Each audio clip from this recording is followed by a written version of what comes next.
Welcome to RBO. Today guys, I'm going to be showing you how to make the Gatorade Pocket Fishing Kit. Very simple, very easy, and very cheap.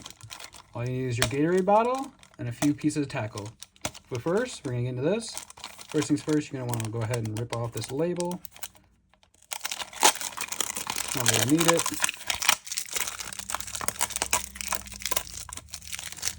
There you go. Of course, you're still going to have that sticky stuff on there, but that'll just help your line stay to it.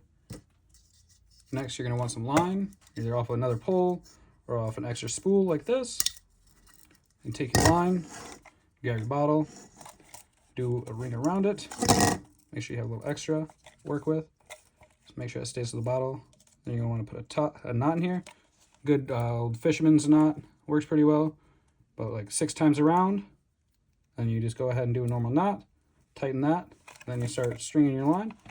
Go ahead and do this real quick. Kind of hard to do in the middle of the table.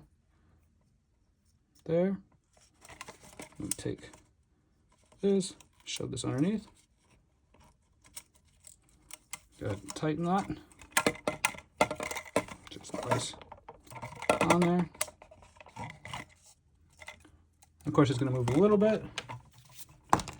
Go ahead and cut off that little bit of extra line right there. Okay. Then you take your fishing line, and you start stringing it around. You're going to hold it for the first few rounds. After that, it will tighten itself or stay tight by itself. Very easy. Just go around and around and around. You can do this for as long as you want. Put as much line on it. You go all the way down to here and fill this whole entire thing. And with this kit, if you really pack it in, it could last you months, maybe even years, wherever you are. Or if you just keep it in your bag and use it periodically or don't even use it, it's just a good thing to have. And you just want to fill that first gap up, and then you want to start carrying it down the way. And like I said, you can fill up this whole thing, or you can just do a little bit right here, because you honestly don't need that much if you're not doing any big lake fishing. If you're going to stick to streams and rivers, it's not that bad. But you do have to watch your overlapping. Right here, I'm just going through the cracks right now. Then you just carry it on down the way. Again, keeping it nice and tight. Not too hard. But we're just using this for example because we're going to stop here.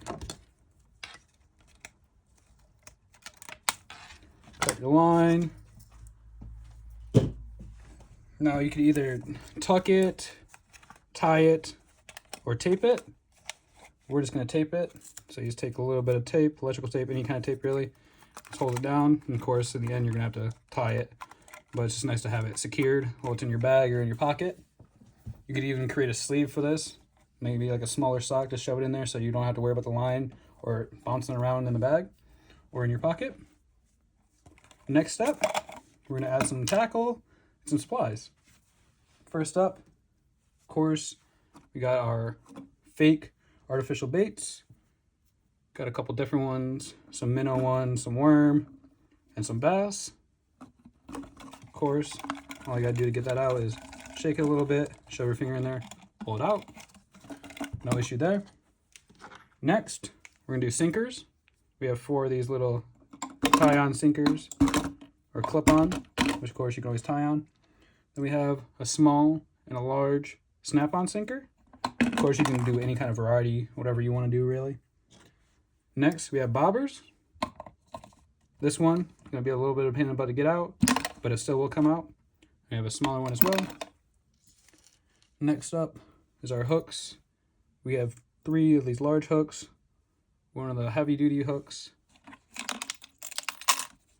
and of course, for smaller fish, this is most of the time what you're going to find in a river, or small stream, we have our small hooks and little baggies that are stapled together just to keep them together. But we do have 3 different sizes.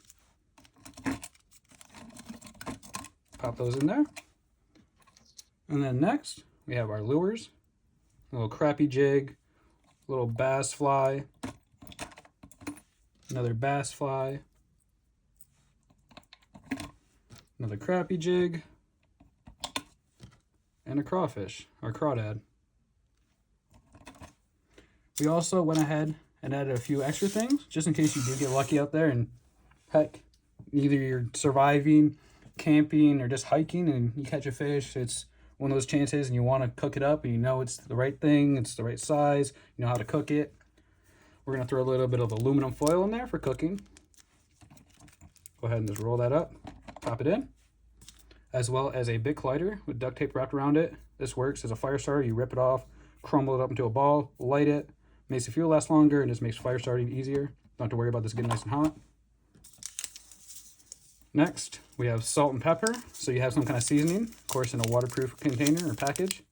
All you gotta do is roll that up, shove that in there. We also went ahead and added 2 water-activated towelettes. These work great for either cleaning yourself up, hygiene, first aid, or water filtration. Just something good to have if you're fishing. You can get stuff off your hands or guts are everywhere. You can clean yourself up, no issue. We also went ahead and added a razor blade. So you can go ahead and cut the fish open, gut it, do your thing, and cook it. And that is the kit, guys. Let me know what you guys think down in the comments. I think it was a cool little project. If you guys do it at home, let me know. Let me know how it goes, what you guys put in yours instead of mine. If you guys do anything differently, leave them down in the comments. Thank you guys for watching. Have an amazing day.